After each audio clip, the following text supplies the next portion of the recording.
قال الله تعالى في شان حبيبه ومحبوبه ومعشوقه آمرا ومخبرا إن الله وملائكته يصلون على النبي يا أيها الذين آمنوا صلوا عليه وسلموا تسليما صلى الله على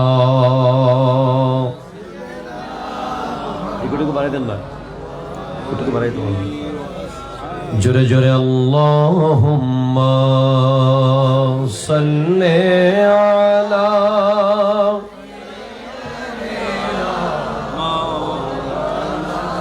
ওয়া আলা আলিহি সাইয়্যিদিনা মা আউযু বিল্লাহি মিনাশ শাইতানির রাজীম بسم الله الرحمن الرحيم هن لباس لكم وأنتم لباس لهن وقال النبي صلى الله عليه وسلم المرأة إذا صلت خمسها وسامت شهرها وأحسنت فرجها وأطاعت بالها فلتدخل أي أبواب الجنة شاءت صدق الله مولانا العظيم وبلغنا رسوله النبي الأمين المكين الكريم الرؤوف الرحيم ونحن على ذلك لمن الشاهدين والشاكرين والحمد لله رب العالمين رب صل وسلم وبارك عليه يا عربي يا قرشي يا هاشمي يا لقبي يا مكي يا مدني يا مطلبي যতগুলো কণ্ঠ এখানে উপস্থিত আছে সবাই একসাথে বলি ইয়া রাসূলুল্লাহ আরো দেখতো কণ্ঠে বলি ইয়া হাবিবাল্লাহ ইয়া নবী আল্লাহ ইয়া নূর আল্লাহ ইয়া রাহমাতাল লিল আলামিন। একটা নাত রাসূল পড়বো আবার পড়বো আপনাদের অসুবিধা হবে না তো? জন্না জমিতে ফলানি জন্না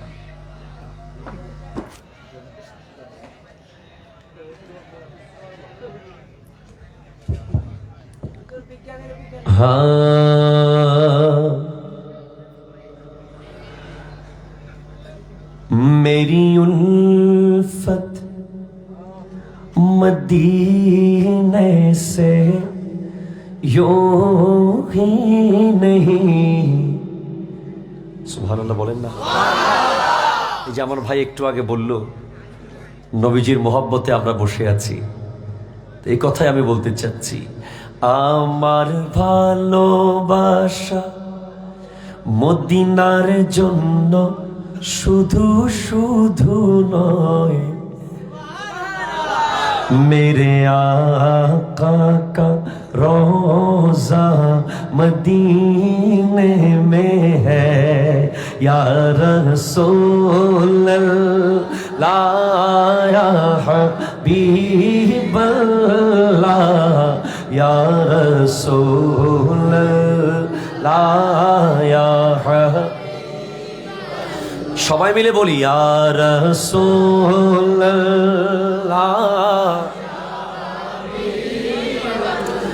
লা ইয়া রাসূল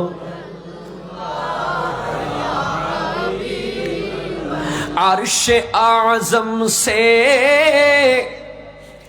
जिसकी बड़ी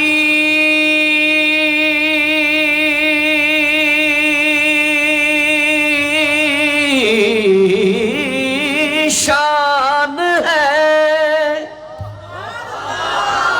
रोज़ाए मुस्तफ़ा जिसकी पहचान है, रोज़ाए मुस्तफ़ा जिसकी पहचान है, जिसका हम पल्ला कोई महल्ला नहीं, जिसका हम पल्ला कोई महल्ला नहीं, एक ऐसा महल्ला मदीने में है या रसूल जोरे हबीबल्लाह या रसूलल्लाह ए बल्ला। फिर मुझे मौत का कोई खतरा न हो,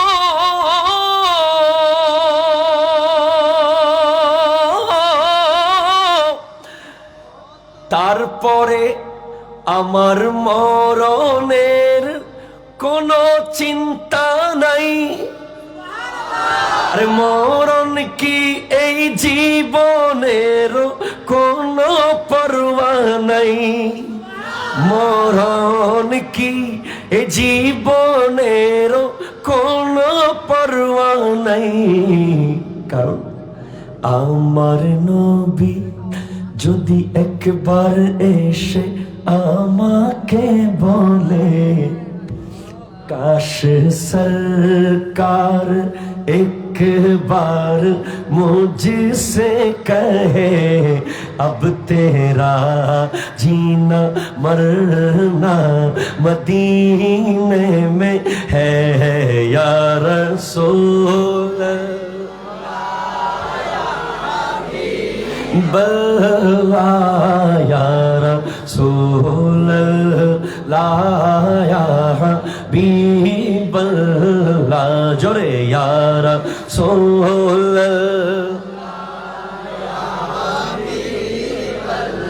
ला या रसूल।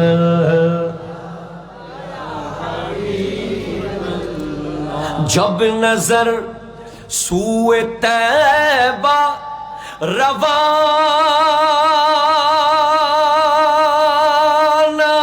हुआ, এই দু চোখ যখন মদিনাতে চলে গেল, সাত দিল भी गई साथ जा भी गया, আমার দিলটা গেল আমার জানো গেল, আমরা কেন বসে আছি হামজার বাগে। সুবহানাল্লাহ বলেন না। আমাদের দিনার দুনিয়া তো ওই মদিনায় ইয়া রাসূল বিল্লাহ ইয়া রাসূলুল্লাহ ইয়া হাবিবাল্লাহ। মেরি উলফত मदीने से यूं ही नहीं, मेरे आका का रोजा मदीने में है। কষ্ট হয়েছে আপনাদের? আরো কিছুক্ষণ যদি কথা বলি কষ্ট হবে? একদিন তো মাত্র।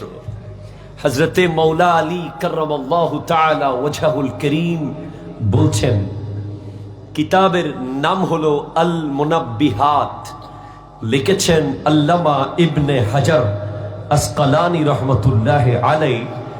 মৌলা আলী বলছেন, মান কানা ফি তালাবিল ইলমি কানাতিল জান্নাতু ফি তালাবিহি, যে ইলম অর্জন করার জন্য ইলম অন্বেষণের জন্য বসে থাকবে, ঘর থেকে বের হবে, পথ খুঁজবে, জান্নাত তাকে খুঁজে বের হবে। ওমান কানা ফি তালাবিল মাসিয়াতি, হয়তো এই মুহূর্তে আমাদের দেশে অনেক যুব সমাজ আছে, অনেক যুবক ভাইয়েরা আছে যারা পাবজির ভিতরে আছে, কথা কর ঠিক কিনা? যারা এখন ফেসবুকিং করছেন, যারা এখন বিভিন্ন মুভি কিংবা নাটক নিয়ে সময় কাটাচ্ছেন, কারণ এই যুগের যুবকদের রাত কেটে যায় মোবাইলের স্ক্রিনে, কথা কন ঠিক কিনা? কিন্তু এই মুহূর্তে এই মাহফিলের বদৌলতে আমরা এখানে আছি। আর ওয়ামান কানা ফি তালাবিল মাসিয়াতি কানাতিন নারু ফি তালাবিহি, যেই ব্যক্তি ইলমের মজলিস পাওয়ার পরেও, ইলম অর্জন করার সুযোগ পাওয়ার পরেও দুনিয়া নিয়ে ব্যস্ত হতে গিয়ে গুনায় মত্ত হয়ে গেছে, জাহান্নাম তাকে খুঁজে বেড়াচ্ছে। নাউযুবিল্লাহি মিন যালিক। বাবারা আমার, আমাকে যে বিষয়টি আজকের মাহফিল থেকে দেওয়া হয়েছে, আসলে সময়ের কারণে বিশাল বড় পোস্টার, হ্যান্ডবিলে অসংখ্য, সকলেই 90% আমার উস্তাদ। আমি আমার সমস্ত আসতাজায়ে কেরামের কদম মাথার উপরে নিলাম। আমার শ্রদ্ধেয় বড় ভাইদেরকে সম্মানের সাথে, শ্রদ্ধার সাথে স্মরণ করে আজকের মাহফিল শুরু করছি। আমার বিষয় হলো স্বামী এবং স্ত্রীর অধিকার। This is very significant নাওয়াডেজ। বর্তমান সময়ে এটা খুবই গুরুত্বপূর্ণ, কারণ আমরা প্রতিনিয়ত পত্রিকার পাতায় শুধু ডিভোর্স আর তালাকের খবর পাই, কথা কন ঠিক কিনা? এই ব্যাপারটা কেন? এই ব্যাপারটা হচ্ছে সঠিক ইসলামী জ্ঞান, সঠিক ধর্মীয় জ্ঞান না থাকার কারণে আজ সংসারগুলো পুতুল খেলার মতো ভেঙে যাচ্ছে, ঠিক কিনা? কথা কন না? পুতুলের মতো ভেঙে যায়। আজকে বিয়ে হলো, কালকে নাই, আজকে হলো এক সপ্তাহ নাই, এক সপ্তাহ পরে আর সম্পর্ক নাই। অথচ আমার আল্লাহ কুরআনুল কারীমের সূরা বাকারার 187 নম্বর আয়াতে ইরশাদ করছেন, হুন্না লিবাসুল লাকুম ওয়া আনতুম লিবাসুল লাহুন্না। তোমার স্ত্রী হচ্ছে তোমার জন্য লিবাস। আরো জোরে, আরো জোরে, আরো জোরে। তোমার স্ত্রী তোমার লিবাস, তুমি তার লিবাস। লিবাস কি? হুজুর, আমরা তো সানমার ওশেন সিটিতে একটা পাঞ্জাবির দোকান দেখেছিলাম, লিবাস। কথা কন না ঠিক কিনা বলেন? যুবক ভাইরা কথা কয় ঠিক কিনা? লিবাস, এটা হলো লিবাস মানে হচ্ছে পোশাক, যেটা আপনার শরীরকে আবৃত করে রাখে। আর আমার আল্লাহ এমন এক উদাহরণ দিলেন স্বামী আর স্ত্রীর ব্যাপারে বলতে গিয়ে। স্বামীর ব্যাপারে বলছেন তোমার স্ত্রী হচ্ছে তোমার লিবাস, আর স্ত্রীকে বলছেন তোমার স্বামী হচ্ছে তোমার লিবাস। আল্লামা মুফতি আহমদ ইয়ার খান নাইমি রহমতুল্লাহ আলাইহি আশরাফুত তাফসীর, তাফসীরের নাইমিতে এই আয়াতের ব্যাখ্যায় বলছেন, পৃথিবীতে স্বামী আর স্ত্রী এই দুজনের রিলেশনটা এত কাছে, এত কাছে, এত কাছে। আপনি খেয়াল করে দেখুন, একটা সময় আপনি চাইলেই আপনার বাবাকে আর জড়িয়ে ধরতে পারেন না। এই যুবক কথা বলো, ঠিক কিনা বলেন না? আমার জামিয়ার ইন্টেলেকচুয়াল স্টুডেন্টরা বসে আছে, যারা ভবিষ্যতে এখানে এসে কথা বলবে। আল্লাহ তাদেরকে কবুল করুন। একটা সময় আসে, আপনি একটা এইজের পরে আপনি আপনার মাকে আর জড়িয়ে ধরতে পারেন না, বাবাকে জড়িয়ে ধরতে পারি না আমরা। আমাদের প্রচন্ড ব্যথা, প্রচন্ড যন্ত্রণা, মন চাচ্ছে এই মুহূর্তে কোনো একজন আপনজনকে বুকের সাথে জড়িয়ে নি, সমস্ত দুঃখগুলো তাকে উজাড় করে দিয়ে দিই, মনের বেদনাগুলো তার সাথে শেয়ার করি। ঠিক সেই সময় আপনি একেবারে শরীয়ত সম্মতভাবে কোরআন সুন্নাহ মোতাবেক একজনকে জড়িয়ে ধরে মনের সমস্ত দুঃখগুলো তার সাথে শেয়ার করতে পারেন। তিনি হলেন একজন নেককার স্বামীর জন্য নেককার স্ত্রী। জোরে কথা বলেন ঠিক কিনা? আরেকজন নেককার আল্লাহওয়ালা স্ত্রীর জন্য নেককার স্বামী। আর স্বামী যখন স্ত্রীর সাথে দুঃখগুলো এইভাবে শেয়ার করে, একে অপরের কাছে থাকে, তখন মনে হয় একজন আরেকজনের জামার মতো। মুফাসসিরিনে কেরাম বলছেন জামা বলার অনেক কারণ আছে, তার মধ্যে একটা কারণ হলো জামা যেভাবে আমাদের শরীরের প্রত্যেকটা দাগ, ব্রণ, কাটা, ছেঁড়া বিভিন্ন কিছুকে লুকিয়ে রাখে, সেম একজন স্বামী তার স্ত্রীর সমস্ত দোষ ত্রুটিকে দুনিয়া থেকে লুকিয়ে রাখে। একজন স্ত্রীও তার স্বামীর সমস্ত দুষ্ত্রুটি দুনিয়া থেকে লুকিয়ে রাখে। তো হুজুর, এমন যদি স্বামী স্ত্রী রিলেশন হয়, এমনটা যদি তাদের সম্পর্ক হয়, তাহলে আজকের সমাজ ব্যবস্থায় স্বামী স্ত্রীর রিলেশন এত দ্রুত ভেঙে যায় কেন? আমি আমার গবেষণায় দুটো কারণ পেয়েছি। একটা কারণ হলো লাভ ম্যারেজ। যুবক কথা বলো, তোমাদের কারো গায়ে পড়ে গেলে আই এম সরি। একটা কারণ কি বলেন না? Love marriage. আমি একজন দায়ী হিসেবে আপনাকে বলবো, আপনি আমাকে হয়তো ভুল বুঝতেও পারেন, কারণ আমাদের দেশে অনেক দায়ীরা আছে খুব হ্যাকমতে অ্যাফেয়ারকে জায়েজ করে দিচ্ছে, ইদানিং ভিডিও দেখতেছি। নো, আপনি কখনো বিয়ের আগে কোন মেয়ের সাথে রিলেশন মেনটেন করতে পারবেন না, যেটাকে আমরা প্রেম বলি, ভালোবাসা বলি, এবং যেটা আপনাকে শেষ পর্যন্ত বিয়ে করতে বাধ্য করে। এবং আপনার স্ত্রী, ওই স্ত্রীটা আপনার বাবা মার পছন্দে আসে নাই, তাকে আপনি শাদী করে এমন একটা সিচুয়েশন ক্রিয়েট করেছেন, এক সময় আপনার আব্বা আম্মা মানতে বাধ্য হয়েছে। জোরে কথা কন, ঠিক কিনা?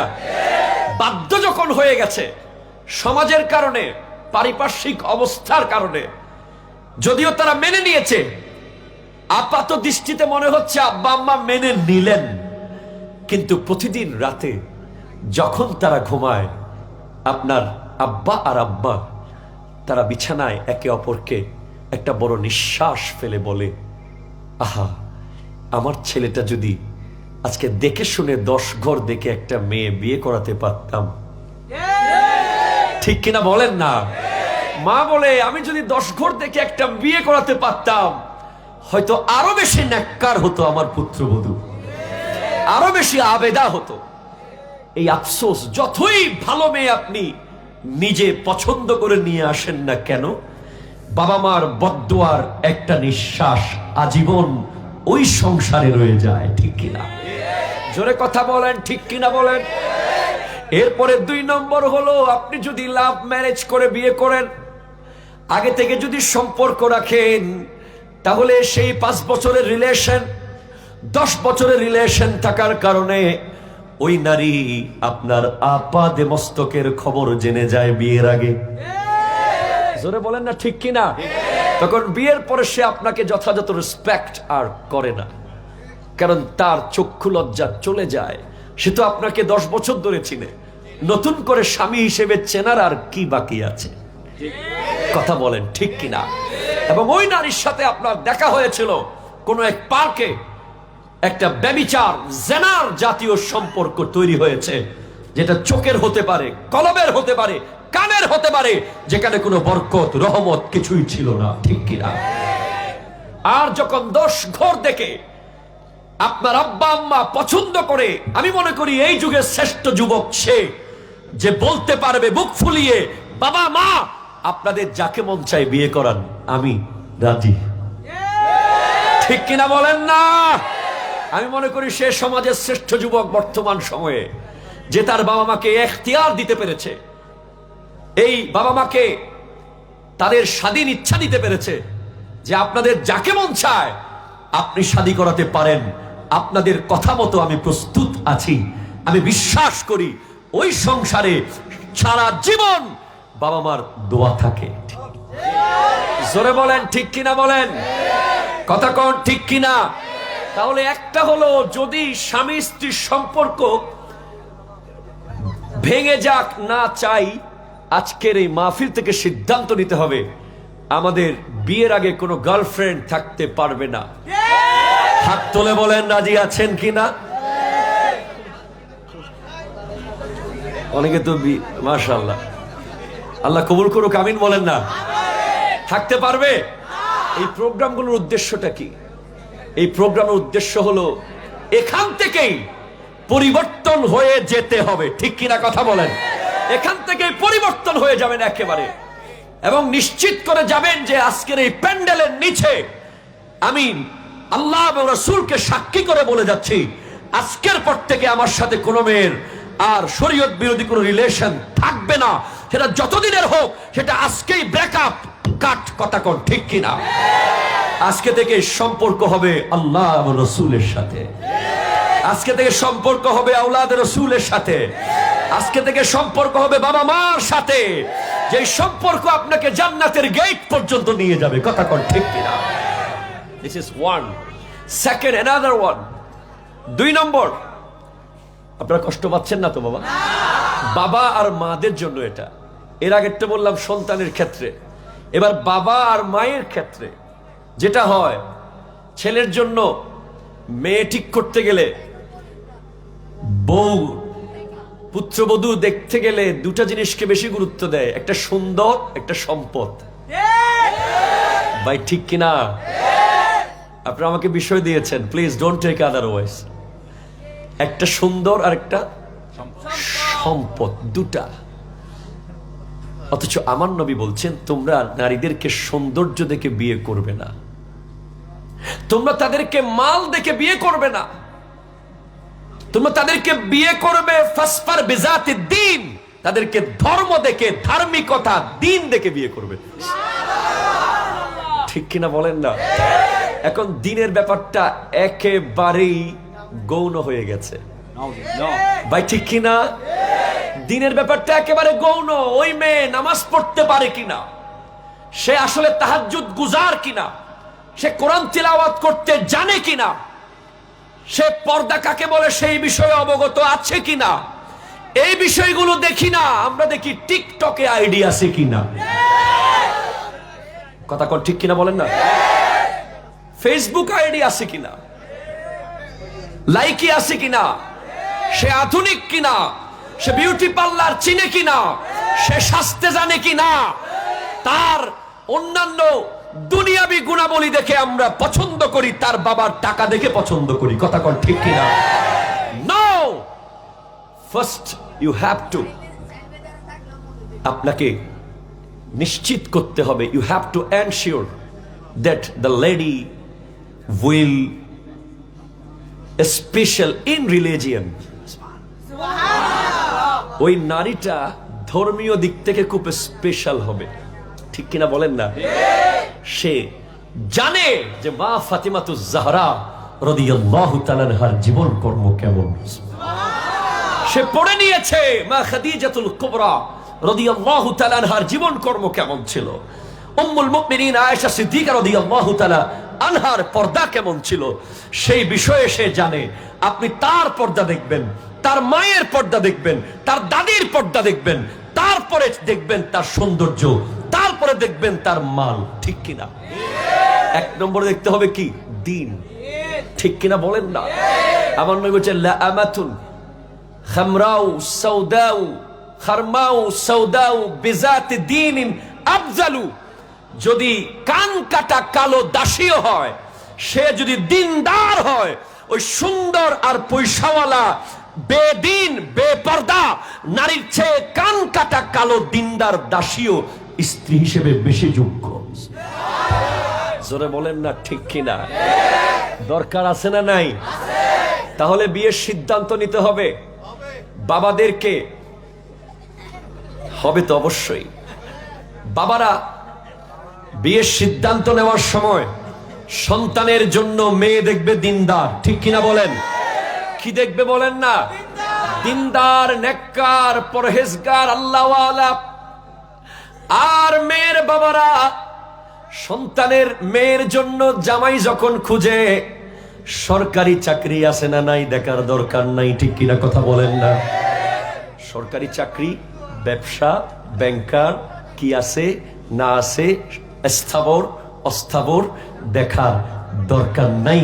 হযরতে আব্দুল্লাহ সোমাইর মতো ওই গৌসে পাকের নানা যান যেভাবে ওনার মেয়ে উম্মুল খায়ের ফাতেমার জন্য স্বামী খুঁজতে খুঁজতে স্বামী খুঁজে পেলেন নদীর পারে। ভাই ঠিক কিনা বলেন না? নদীর পারে দেখে এক যুবক এসে বলে, এটা কি আপনার বাগানের আপেল? উনি বলে, হ্যাঁ আমার বাগানের তো, আমি তো খেয়েছি। কি হয়েছে, খেয়েছো তো, অসুবিধা? আমি যদি কিয়ামতের মাঠে বেজে যাই, আপনি যদি ধরেন, তখন তিনি বলছেন, এই তো আমার মেয়ের জামাই, এটাই পেলাম। সুবহানাল্লাহ বলেন না? তো জিজ্ঞেস করলাম হযরত আব্দুল্লাহ সোমাইকে, রু জগতে আপনি যে মেয়ের জন্য ওই আবু সালে মুসা জঙ্গি দোস্ত রাদিয়াল্লাহু তাআলা আনহু রাহমাতুল্লাহি আলাইহিকে সিলেক্ট করলেন, ওনার কি মাস্টার্সের সনদ দেখেছেন কিনা? ওনার বিসিএস, এমবিএ, ওনার কামিল ফাজিল টাইটেল ডিগ্রি দেখেছেন কিনা?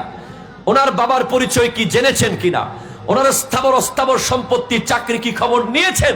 তো উত্তর আসবে, আমি ওনার অন্য কোনো সার্টিফিকেট দেখি নাই, আমি ওনাকে জাস্টিফাই করেছি, বিবেচনা করেছি কোরআন অনুযায়ী। কোরআন বলছে, ইন্না আকরামাকুম ইনদাল্লাহি আতকাকুম, আল্লাহর কাছে সবচেয়ে বেশি সম্মানিত সেই ব্যক্তি যে সবচেয়ে বেশি আল্লাহকে ভয় পায়। আমি সেটা দেখেই জামাই সিলেক্ট করেছি। দিন দেখে আমি আমার মেয়ের জন্য জামাই সিলেক্ট করেছি। একটু জোরে বলেন না? এবার আসেন বাবারা, আমার মায়েরা আছে, মারা আমাকে বকা দিয়েন না।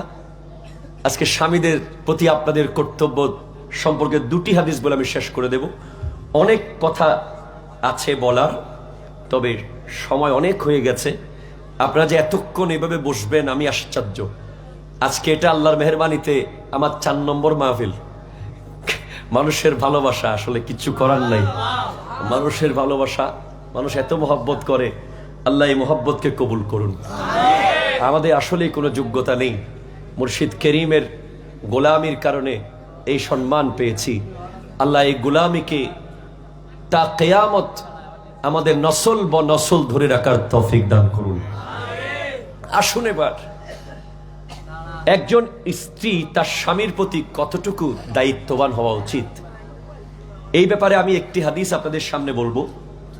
হাদিসখানা এসেছে মিশকাতুল মাসাবি, কিতাবুন নিকাহ, 282 পৃষ্ঠা। মারহাবা বলেন না? আরো জোরে বলেন না মারহাবা? হাদিসখানা আন আয়েশা রাদিয়াল্লাহু তাআলা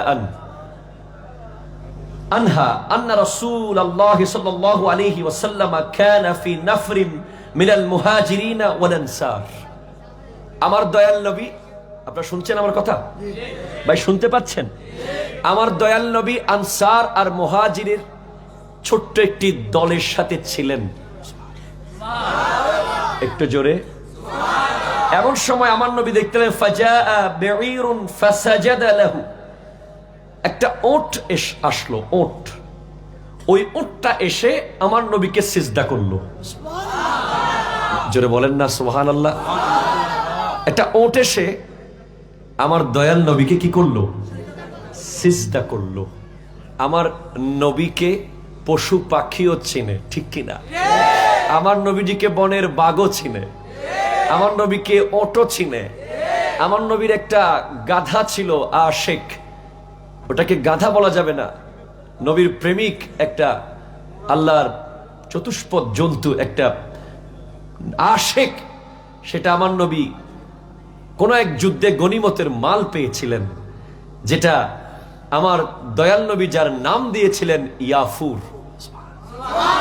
জোরে বলেন না সুবহানাল্লাহ? শিফা শরীফে কাজী আয়াস রহমতুল্লাহ লিখছেন, ওই গাধাটা আমার নবীকে কেঁদে কেঁদে বলছিলেন, গাধা মোবারক, তিনি বলছিলেন, ইয়া রাসূলুল্লাহ, আমার বংশে এরকম 20টা ছিল, প্রত্যেকটার কাঁধের উপরে একটা একটা নবী আরোহণ করেছে।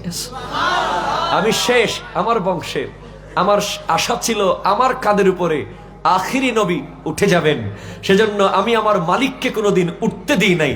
নবী, আপনি একটু আমার কাঁধের উপরে বসে আমাকে ধন্য করুন। আমার নবী তার উপর উঠে গিয়েছিল।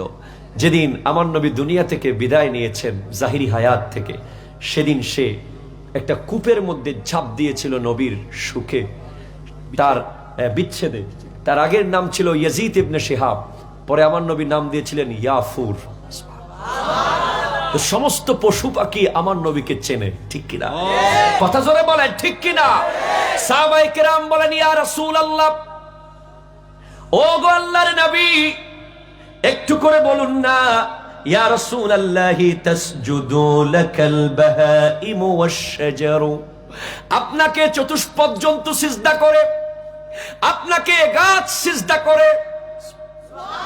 ওগো দয়াল নবী, আপনাকে চতুষ্পদ জন্তু সিজদা করে, গাছ সিজদা করে, ফানাহনু আহাক্কু আন নাসজুদা লাকা, কিন্তু আপনাকে সিজদা করার জন্য সবচেয়ে হকদার হলাম আমরা সাহাবারা।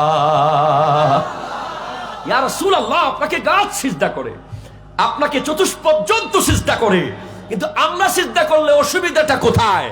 আমার নবী যদি বলতেন তোমরা আমাকে সিজদা করো, তাহলে সবচেয়ে বেশি সিজদা পেতেন আমার নবী, ঠিক কিনা কথা বল? কিন্তু আমার নবী সেটা বলেন নাই, আমার নবী চান নাই সিজদা করুক কেউ।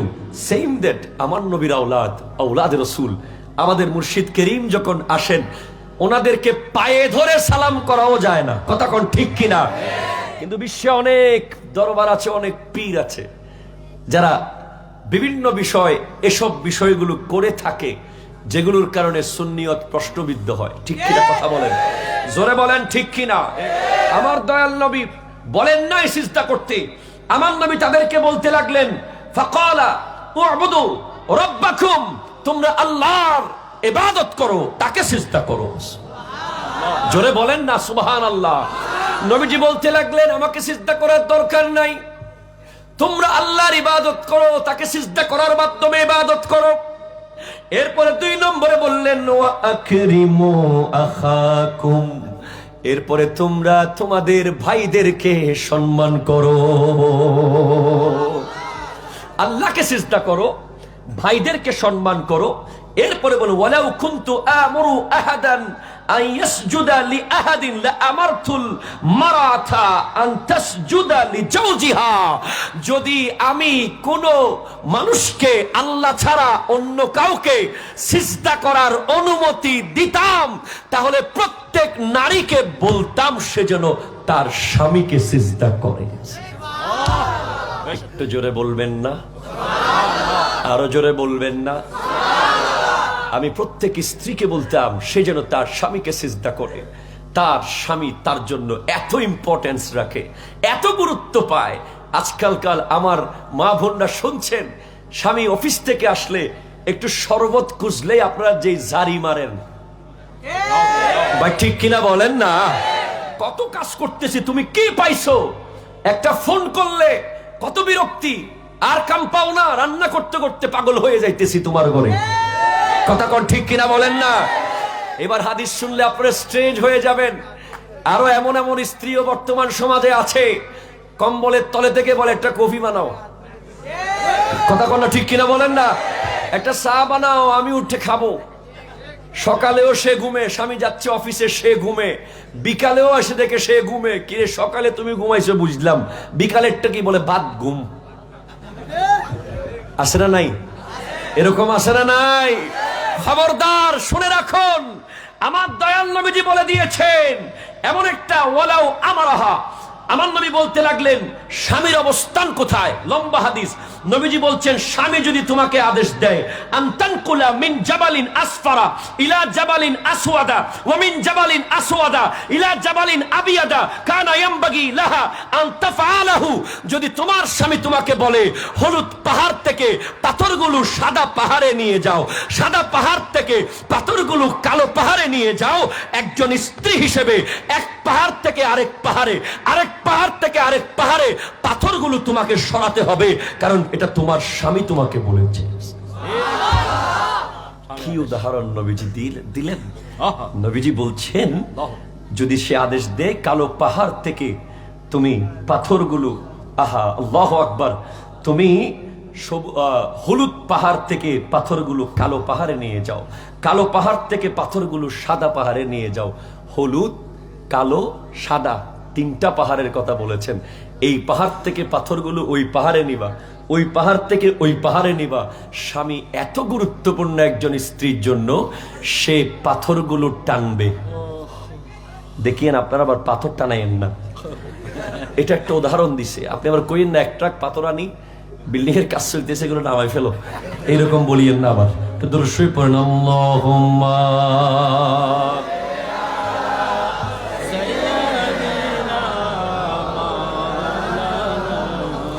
ওয়া আলা আলি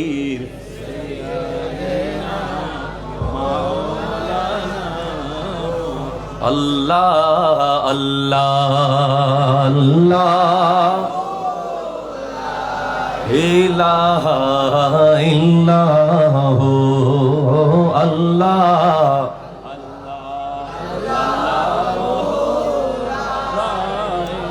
प्यारी सूरत हंसता चेहरा मुँह से झड़ते हैं फूल। प्यारी सूरत हंसता चेहरा मुँह से झड़ते हैं फूल। नूर सारा पा चाँद सा उजला हक्का प्यारा रसूल नबी जी अल्लाह अल्लाह।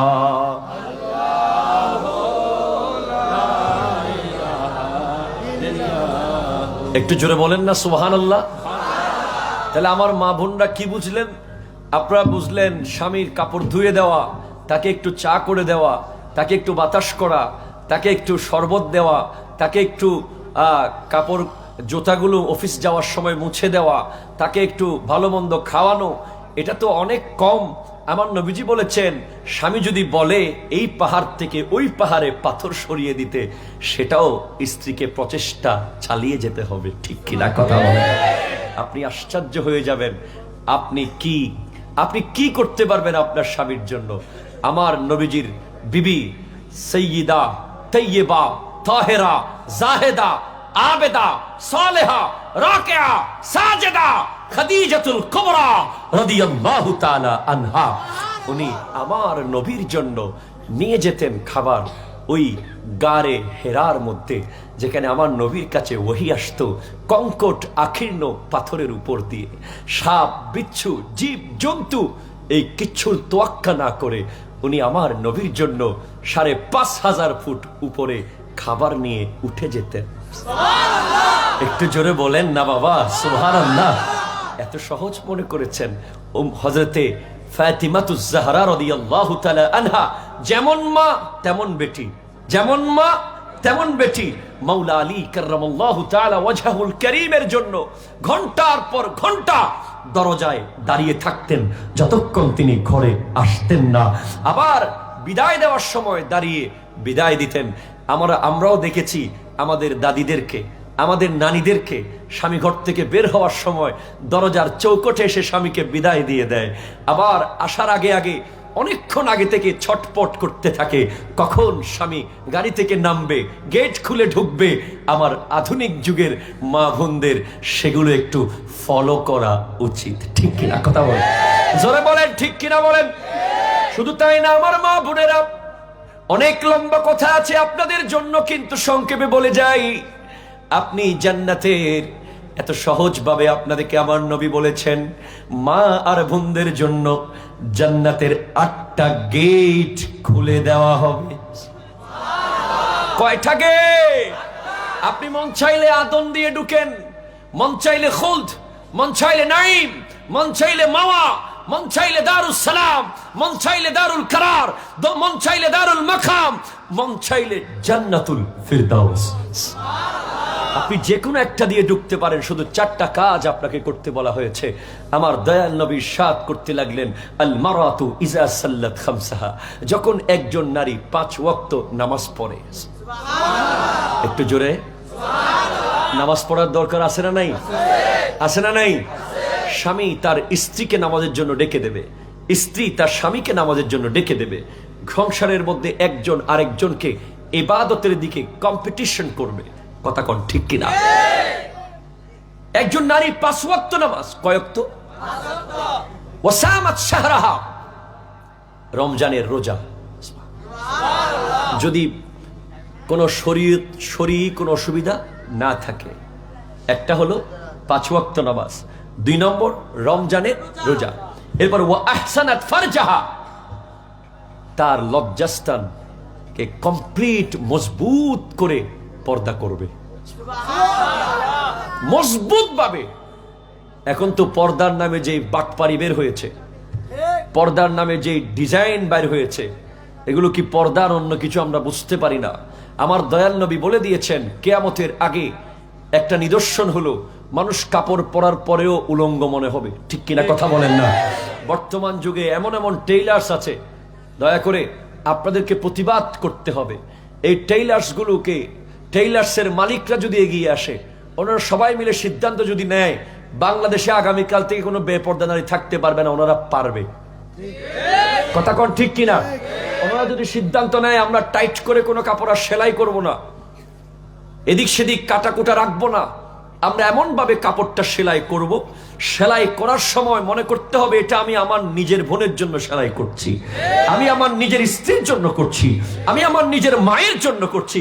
কমপ্লিট ঢিলে ঢালা কাপড়, যেটার মাধ্যমে শরীরের কোনো অঙ্গ বোঝা যাবে না। এমনকি ঘরের ভিতরে দেবর পর্যন্ত তার ভাবিকে দেখতে পাবে না। দেবরের সামনে যদি ভাবিকে আসতেই হয় শুধু 2 চোখ দেখা যাবে। এই কাজ, এই নিয়ম পদ্ধতি ছিল, এখন নাই। ঠিক কিনা বলেন না? এখন ভাইয়েরও তো দোষ আছে। ভাই কি বলে, তোর ভাবিরে লই যা একটু মার্কেটে, বলে কি বলে না, কথা কন না? এগুলো প্রতিবাদ করতে হবে। নো, একজন নারীকে আপনি জাহান্নামে নেওয়ার ব্যবস্থা করবেন না, তার জন্য জান্নাত সহজ করে দিয়েছেন আমার আল্লাহ। আমার আল্লাহ সহজ করে দিয়েছেন। আমার নবী বলছেন একজন নারী শুধু 4টা কাজ করে জান্নাতের 8টা গেট খুলতে পারবে। তার মধ্যে একটা হলো সে 5 ওয়াক্ত নামাজ পড়বে, রমজানের রোজা রাখবে, নিজের লজ্জাস্থানকে সম্পূর্ণ মজবুত পর্দা দিয়ে হেফাজত করবে। শেষ নম্বর হলো নিজের স্বামীর আনুগত্য নিশ্চিত করবে, স্বামীর কথা মতো চলবে। তার জন্য আমার নবী বলেন ফালতাদখুল মিন আইয়ি আবওয়াবিল জান্নাতি শাআত, জান্নাতের যে কোনো গেট দিয়ে সে ঢুকে যাবে।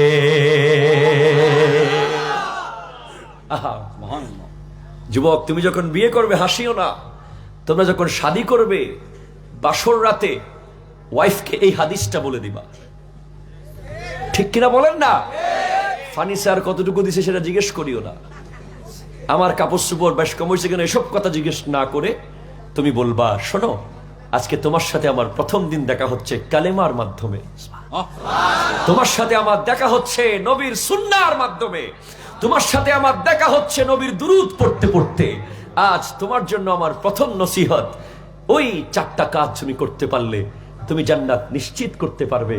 একটা হলো তুমি 5 ওয়াক্ত নামাজ পড়বে, 2 নম্বর হলো তুমি নিজের লজ্জাস্থানকে হেফাজত করবে, 3 নম্বর তুমি রমজানের রোজা রাখবে।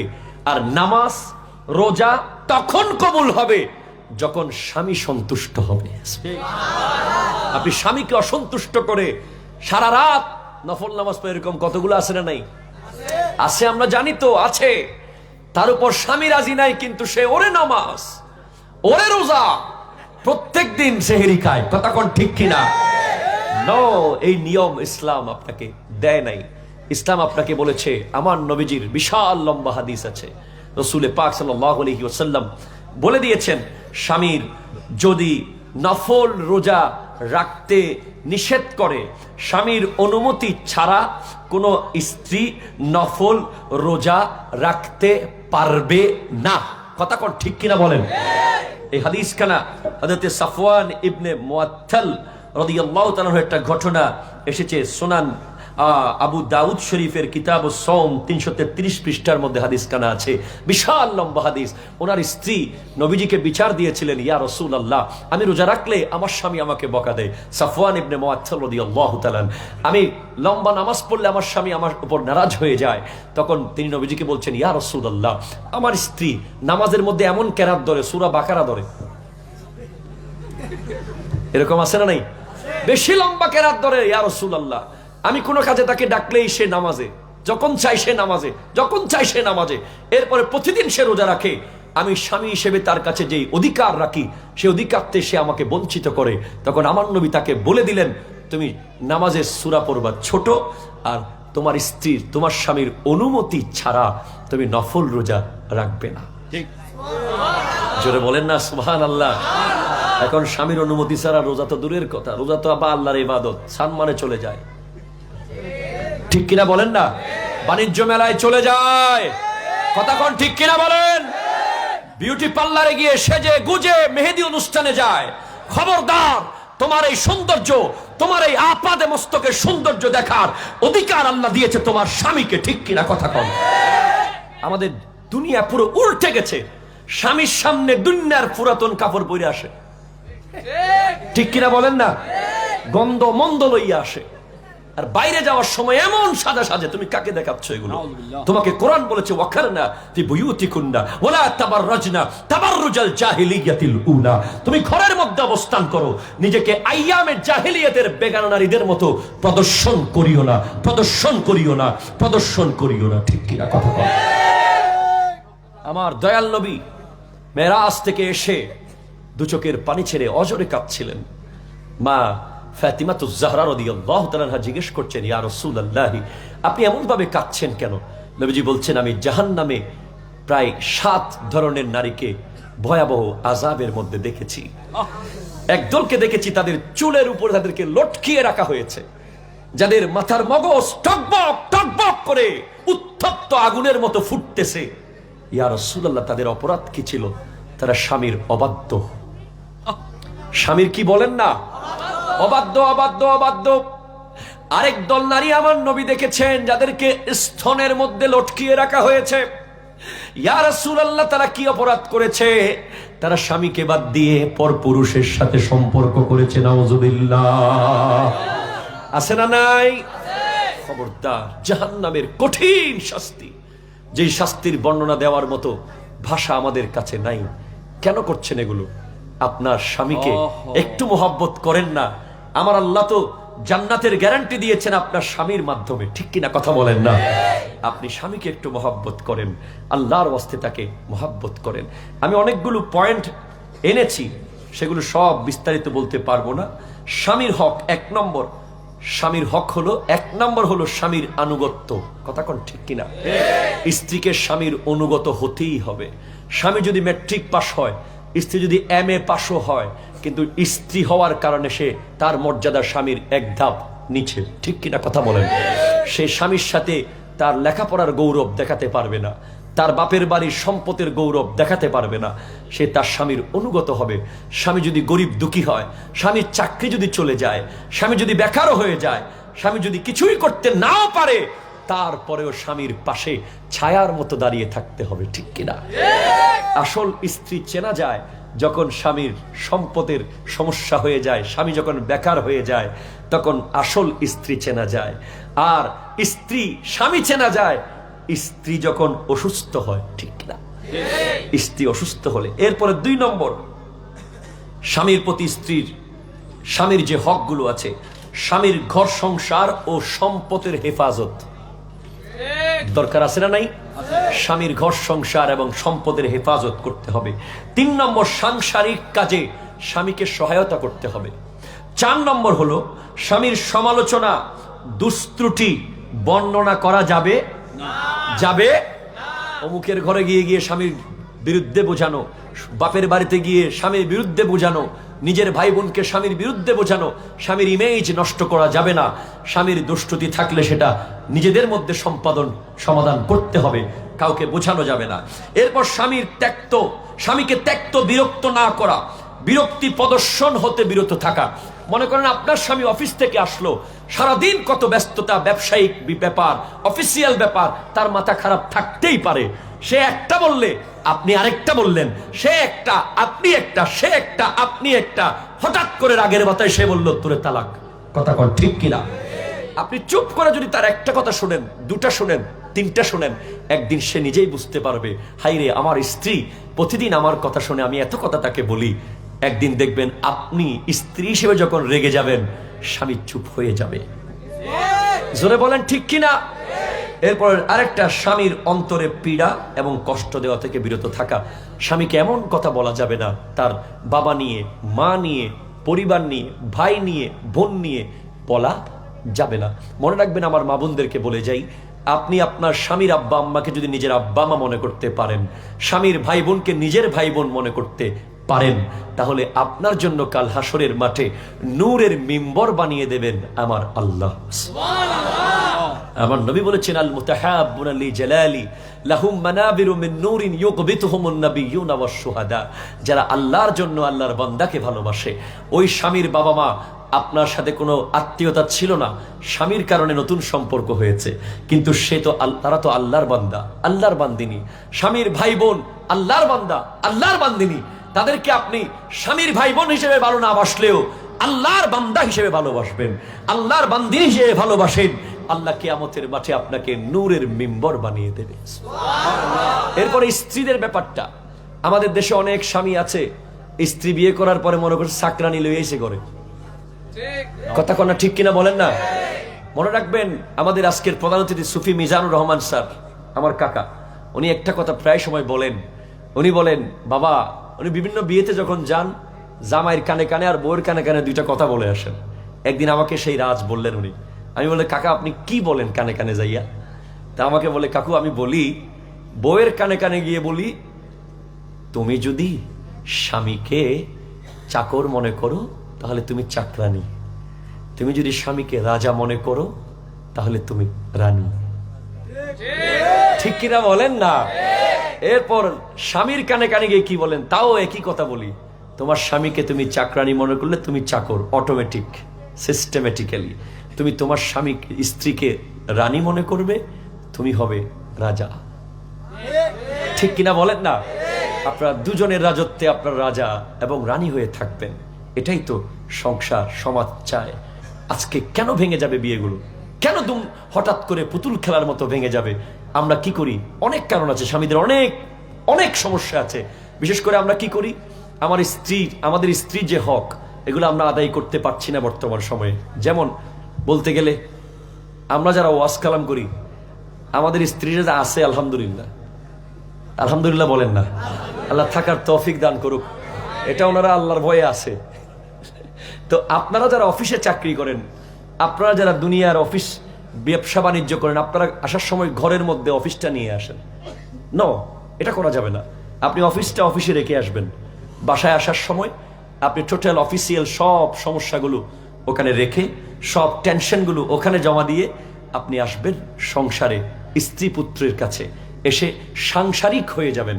সব কিছু নতুন করে সংসার মেনটেন করবেন। অফিসিয়াল মেজাজ স্ত্রীর সাথে দেখানো যাবে না। ঠিক কিনা কথা বলেন না? ব্যবসার লস হয়েছে তো এটা আপনি বুঝবেন, ওয়াইফের কি দোষ? আপনি ব্যবসা হয়েছে লস খাতুনগঞ্জে, আপনি এখানে আসি সার কাপ ভাঙি ফেলতেছেন, টেবিলের বাসন ভাঙি ফেলতেছেন। ঠিক কিনা কথা বলেন না? বাতের ডেকসি মেলা মারতেছেন, ছুঁড়ে মারতেছেন। কি হয়েছে তোমার? এগুলো করা যাবে না, নিজেকে কন্ট্রোল করতে হবে। এবং 2 নম্বর হচ্ছে স্মার্টফোন। এটা বড় ভয়াবহ একটা রূপ ধারণ করেছে। বউয়ের হাতে একটা, জামাইয়ের হাতে একটা। সারাদিন অফিস করছেন, বাসায় আসিও আপনিও মোবাইলে, সেও মোবাইলে। সেও একটা অ্যাকাউন্ট খুলে রাখছে ফেসবুকে, তারও অনেক ফলোয়ার, আপনারও অনেক ফলোয়ার। এখন 2 জন ফলো করতে করতে সারা রাত চলে গেছে। এখন একজনকে আর একজন দেখারও সুযোগ হয় না। মাঝখানে বাচ্চা থাকলে সে কতক্ষণ এদিকে তাকায়, কতক্ষণ এদিকে তাকায়, সে কোন দিকে যাবে? কতক্ষণ, ঠিক কিনা? এই ধরনের সমস্যা আছে না নাই? বেচারা কোন দিকে যাবে? পরে ছেলে বলে, আব্বা আম্মা আপনারা যেটা করতেছেন আমারও একটা দেন তাইলে। পরে 3 জনে 3টা লইয়া বসে থাকে। এই সংসার আর সৌন্দর্য থাকে না। এই সংসারে ভালোবাসা, প্রেম, মহব্বত আর থাকে না। সব ভার্চুয়াল হয়ে যায়, ভার্চুয়াল। ঠিক কিনা কথা বলে? স্ত্রীর ব্যাপারে যে দায়িত্ব, স্ত্রীর সঙ্গে উত্তম আচরণ করতে হবে। অনেক জামাই আছে, অনেক স্বামী আছে, আমরা চিনি, জানি। হেই তুমি কি জানো? কথা কথা ঠিক কিনা বলেন না? স্ত্রীকে কি বলে? হেই তুমি কি জানো? তুমি কি বুঝো? কথা ঠিক কিনা বলেন না? এরকম বলে ঝাড়ি মেরে তার কোনো পরামর্শই নেয় না। অথচ স্ত্রীর সাথে পরামর্শ করবেন।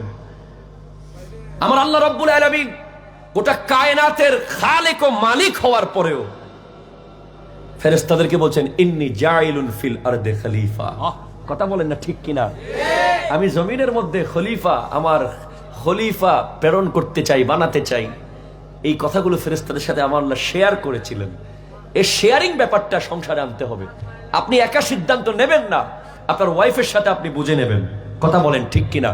হয়তো তার মাথায় এমন কিছু একটা এসে গেছে যেটা আপনার বিশাল বড় উপকারে চলে আসছে। এবং স্ত্রীদের ক্ষেত্রে স্বামীর সাথে পরামর্শ করতে হবে, ঠিক কিনা? একটা হলো স্ত্রীর সঙ্গে উত্তম আচরণ, 2 নম্বর হলো স্ত্রীর প্রয়োজনীয়তা মেটানো, ভরণ পোষণ দেওয়া। তার যতটুকু প্রয়োজন, কি ভরণ পোষণ দেবেন? আপনি যা খাবেন তাকে তা খাওয়াবেন, আপনি যতটুকু পড়বেন তাকে তা পড়াবেন, ঠিক কিনা বলেন না? মনে রাখবেন নবীজির হাদিস, লা ইউমিনু আহাদুকুম হাত্তা ইউহিব্বা লিআখিহি মা ইউহিব্বু লিনাফসিহি। অর্থাৎ একজন মানুষ ততক্ষণ পরিপূর্ণ ইমানদার হতে পারবে না সে নিজের জন্য যা ভালো মনে করে আরেকজন মুসলমানের জন্য তা ভালো মনে করবে না, সে পরিপূর্ণ ইমানদার হতে পারবে না। তো আপনি নিজের জন্য কিনেন 50,000 টাকা দামের জিনিস, বউরে দেন 2,000 টাকা দামের, 500 টাকা দামের, হবে না। তাকেও দিতে হবে। আপনি যা পড়েন তা পড়াবেন, আপনি যা খান তা খাওয়াবেন। আপনি এমন কেন? আপনার এত নিষ্ঠুর কেন? আপনি আসার সময় আপনার ওয়াইফের জন্য কিছু একটা কিনে নিয়ে আসেন, সে কি পছন্দ করে তার জন্য আসার সময় একটা বিস্কিট নিয়ে আসেন, একটা আচার নিয়ে আসেন, একটা কিটক্যাট নিয়ে আসেন। কথা কোন ঠিক কিনা বলেন না? নিয়ে আসবেন। এই ছোট্ট ছোট্ট বিষয়গুলো সংসার টিকিয়ে রাখে। রাসূল পাক সাল্লাল্লাহু আলাইহি ওয়াসাল্লামের জীবনে আমরা দেখি, আমার দয়াল নবীজি এত ব্যস্ত হওয়ার পরেও, এত ব্যস্ত, আমার নবীর চেয়ে বড় ব্যস্ত কেউ ছিল না? একটু বলেন ভাই, আমি শেষ করে দিই ভাই, শেষ করে দেব। আমার নবীর চেয়ে বড় ব্যস্ত কেউ ছিল? আমার দয়াল নবী গোটা কায়নাতের যিনি রহমত, রাহমাতাল লিল আলামিন, যাকে আল্লাহ গোটা কায়নাতের দায়িত্ব দিয়ে পাঠিয়েছেন, সেই নবী কি আমাদের চেয়ে কম ব্যস্ত ছিলেন? সেখানে আমার নবী প্রতিদিন ফজরের সূর্য যখন আকাশে উঠে যেত, আমার দয়াল নবী প্রত্যেক বিবির ঘরে ঘরে গিয়ে তাদের খবর নিতেন। সেদিন যার পালা থাকতো তার ঘরে থাকতেন। আমার দয়াল নবী বিবিদের কেমন খবর নিতেন? আমার দয়াল নবী আম্মা জান আয়েশা সিদ্দিকা রাদিয়াল্লাহু তাআলা আনহার কোলে মাথা রেখে ঘুমাতেন। জোরে বলেন না সুবহানাল্লাহ। অসংখ্য হাদিস আছে, বাইনামা রাসূল রাসূলুল্লাহ সাল্লাল্লাহু আলাইহি ওয়াসাল্লাম ফি হুজরিন লাইলাতিন দাহিয়াতিন, নবীজি পূর্ণিমার রাতে মা আয়েশা সিদ্দিকা রাদিয়াল্লাহু তাআলা আনহার কোলে মাথা রেখে ঘুমাতেন। এখন আসেনি? আছে? আই হাই হাই, স্ত্রীর কোলে মাথা রেখে ঘুমাবেন। আমার নবীজি সফরে যাওয়ার সময় একজন বিবিকে নিয়ে যেতেন সাথে। জোরে বলেন না সুবহানাল্লাহ। লটারি করে একজনকে নিয়ে যেতেন এবং আমার নবী রাত্রেবেলা বিবির হাত ধরে হাঁটতেন। আমার নবী মা আয়েশা সিদ্দিকা রাদিয়াল্লাহু তাআলার সাথে দৌড় প্রতিযোগিতা দিয়েছিলেন। দৌড় প্রতিযোগিতা, দুজনে মিলে দৌড় দেন। আমার নবীর সাথে কেউ দৌড়ে পারবে না। যেখানে রুকানাকে আমার নবী এক মুহূর্তে কাবু করে দিয়েছিলেন, আরবের সবচেয়ে বড় পালোয়ান ছিল। কিন্তু আমার নবীজি আম্মা জান আয়েশা সিদ্দিকা রাদিয়াল্লাহু তাআলা আনহা যেন খুশি হয়ে যায়, সেজন্য আমার নবী আস্তে আস্তে দৌড়াতেন, ওনাকে জিতিয়ে দিতেন। যেটা বলেন না সুবহানাল্লাহ। এগুলো আদর্শ। আমার নবী কখনো স্ত্রীদের লবণ কম হয়েছে তরকারি শেকায়ত করেন নাই। আমরা ভাতের পাতেই, খবরদার আপনার ওয়াইফের তরকারির লবণ যদি কম হয়, আপনি ভাতের পাতে সেটা বলবেন না, সেখানে তার প্রশংসা করুন, তাকে বলুন মাশাআল্লাহ অনেক ভালো রান্না করেছো তুমি, বলুন। পরে বিভিন্ন কথায় তাকে বুঝিয়ে দেবেন, আবার সে নিজে খেলে নিজে বুঝে যাবে। কথা কোন ঠিক কিনা? স্ত্রীর পাত থেকে খাবেন। আমার নবী খেতেন, স্ত্রীদের খাওয়ার অংশ থেকে আমার নবী খেতেন, স্ত্রীদের চুমুক দেওয়া কাপ থেকে আমার নবী খেতেন। সুবহানাল্লাহ, জোরে বলেন না। তাদের পাত থেকে খাবেন, সে আপনার পাত থেকে খাবে, তার খাওয়ার অংশ আপনি খাবেন, আপনার খাওয়ার অংশ সে খাবে। এটাই হচ্ছে মহাব্বত। ঠিক। এখন ভার্চুয়াল আমরা এই জগতে এমন হয়ে গেছি, এরকম হওয়া যাবে না। আর অনেকগুলো রয়ে গেছে। স্ত্রীর গোপনীয়তা রক্ষা করতে হবে, নম্রতা উদারতা প্রদর্শন করতে হবে, স্ত্রীকে উৎসাহ দিতে হবে, হিম্মত বাড়াতে হবে। স্ত্রী সারাক্ষণ রান্না করবে, এটা কি একেবারে আখিরাত? এটা কি কোরআন শরীফে কোথাও ফিক্স লেখা হয়ে দিয়ে গেছে? আপনিও একটু তাকে পেঁয়াজ কেটে দেন। কথা কোন ঠিক কিনা? সুযোগ পেলে আপনিও একটু রসুন কেটে দেন, আপনি একটু তাকে হেল্প করেন। সে বানালো রুটি, আপনি পুড়ে দেন। কথা কোনো ঠিক কিনা? এইভাবেই তো সংসারটা এগিয়ে যাবে, এইভাবে সংসার সুন্দর হবে। এরপরে স্ত্রীর উপর আস্থা রাখতে হবে, আস্থা ভরসা রাখতে হবে। স্ত্রীকে উচিত এবং ভালো বক্তব্যের প্রতি আগ্রহ পোষণ করাতে হবে। স্ত্রীর প্রকৃতি ও অভ্যাসের উপর ধৈর্য ধারণ এবং নিয়ন্ত্রণ করতে হবে। তো যাই হোক, আমার অনেক অনেক লম্বা বক্তব্যের পয়েন্টগুলোকে আমি সংক্ষেপে নিয়ে এসেছি। আসল কথা হলো এই, আজকের মাহফিল থেকে আমরা একটা জিনিস নিয়ে যাব, স্বামী হলো স্ত্রীর লেবাস, স্ত্রী হলো স্বামীর লেবাস। এই লেবাস যদি গা থেকে চলে যায়, আমার শরীর দেখা যাবে, দেখতে ভালো লাগবে না, ঠিক কিনা কথা বলেন না? সেজন্য একজন স্ত্রী যদি স্বামীর সংসার থেকে চলে যায়, এটা সমাজে একটা বিশৃঙ্খল পরিবেশ তৈরি হয়, অসম্মানজনক ব্যাপার হয়। সেজন্য আমরা আজকের প্রোগ্রাম থেকে এই নিয়ত করে যাব, আমরা নিজের সন্তানের জন্য মেয়ে ঠিক করার সময় দিনদার দেখে করব। আর আমরা যুবকরা বাবা মাকে এখতিয়ার দিয়ে দেব। এরপরে আমরা যারা বিবাহিত আছি, আমরা আজকে থেকে স্ত্রীকে আর চাকরানি মনে করব না, রানী মনে করব। জোরে বলেন, ঠিক কিনা বলেন না? ইনশাআল্লাহ তাআলা এইভাবে সমাজ পরিবর্তন হবে। আই এম সো গ্রেটফুল আজকের এই আয়োজক গাউসিয়া কমিটি বাংলাদেশ, হাজী মফজল আহমদ সুন্নিয়া জামে মসজিদ শাখার প্রতি, যারা আমাকে গত বছরও দাওয়াত দিয়েছেন, এই বছরও এত রাত দেরি হবে বলেছি, আমি পারবো না, তারপর ওনারা বলেছেন আসতে হবে, আমি আসতে পেরেছি, কিছু বলতে পেরেছি। আমি আল্লাহর দরবারে লক্ষ কোটি শুকরিয়া আদায় করছি। ওয়া আখিরু দাওয়ানা আনিল হামদুলিল্লাহি রাব্বিল আলামিন। ওয়াসসালামু আলাইকুম ওয়া রাহমাতুল্লাহি